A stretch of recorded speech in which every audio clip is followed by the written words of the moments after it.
Friends, welcome to 8 to 8 சமையல். இன்றைக்கி நம்ம 8 to 8 சமையலில் ஒரு ரிச்சான அயன் சத்து உள்ள முளைக்கீரை கடையல் எப்படி செய்யலான்னு பார்ப்போங்க.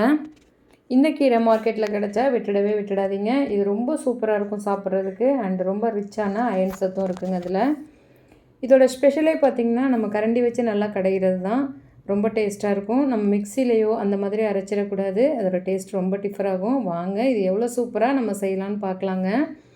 இப்போ நான் ஒரு கட்டு கீரை எடுத்துகிட்டு வந்திருக்கேன். இதை நம்ம நல்லா கழுவிட்டு அதோடய வேர் பகுதியை மட்டும் நம்ம நீக்கிட்டு நல்லா க்ளீன் பண்ணிட்டு வந்திருக்கேன். இந்த மாதிரி நம்ம கட் பண்ணிக்கலாம். இதோட தண்டு பகுதியும் பார்த்திங்கன்னா ரொம்ப சாஃப்டாக இருக்குங்க. அதையும் நம்ம இதில் சேர்த்துக்கலாம். பாருங்கள், ரொம்ப சாஃப்டாக இருக்கும். இதுவும் நம்ம வேக வைக்கும்போது நல்லா கீரை மாதிரியே வெந்துடுங்க. இப்போ எல்லாத்தையுமே கட் பண்ணியாச்சு. இப்போ ஒரு அடிக்கனமான பாத்திரத்தை எடுத்திருக்கேன். இதில் நம்ம கட் பண்ணி வச்சுருக்க கீரையெல்லாம் சேர்த்துக்கலாம். சேர்த்துட்டு இது கூட ஒரு 5-6 போல் பூண்டு பல்லை தட்டிட்டு சேர்த்துக்கிறேன். 1 கிளாஸ் தண்ணி சேர்த்துக்கோங்க. சேர்த்துட்டு நம்ம மூடி போட்டு மீடியம் ஃப்ளேமில் வேக வச்சுக்கலாம். நம்ம தண்ணி கொஞ்சம் அதிகமாக சேர்த்துட்டு இதுலேருந்து கீரை சூப்பும் நம்ம எடுத்துக்கலாங்க, நல்லாயிருக்கும்.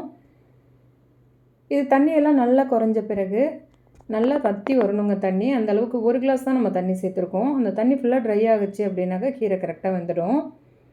இப்போ நம்ம கரண்டி வச்சு இதே மாதிரி நம்ம கடைஞ்சிட வேண்டியதுதான். இந்த கீரையை இந்த மாதிரி கடைகிறது தாங்க இதோட ஸ்பெஷலே. அதோட டேஸ்ட்டே இதில் தான். நம்ம மிக்சிலெலாம் அரைச்சிடக்கூடாது. அவ்வளோதான், நல்லா கடைஞ்சாச்சு. இப்போ இதுக்கு தேவையான அளவு உப்பு சேர்த்துக்கலாம்.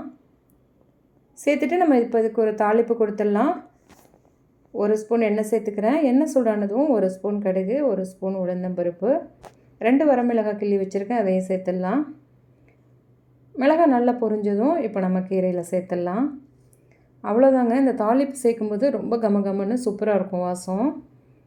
இது நல்லா கிளறி விட்டுட்டு கடைசியாக கொஞ்சமாக துருவின தேங்காய், நல்லா ஃப்ரெஷ்ஷாக துருவின தேங்காய் சேர்த்துக்கோங்க. பாருங்கள், சூப்பரான கீரை கடையல் ரெடி ஆகிடுச்சு. இது நல்லா காரக்குழம்புக்கு சூப்பராக இருக்குங்க. இது ரொம்பவுமே அயன் ரிச் உள்ள ஒரு கீரை. நீங்கள் ட்ரை பண்ணி பாருங்கள், உங்களுக்கு ரொம்ப பிடிக்கும். ஒரு தடவை ரெடி பண்ணி பாருங்கள். உங்களோட அனுபவத்தை எங்களோட கமெண்ட்டில் ஷேர் பண்ணுங்கள். இந்த வீடியோ உங்களுக்கு பிடிச்சிருந்தா 8 to 8 சமையலுக்கு லைக் பண்ணுங்கள். உங்கள் உறவுகளுக்கும் நண்பர்களுக்கும் ஷேர் பண்ணுங்கள். மறக்காமல் நம்ம சேனலுக்கு சப்ஸ்கிரைப் பண்ணுங்கள். தேங்க்ஸ் ஃபார் வாட்சிங்.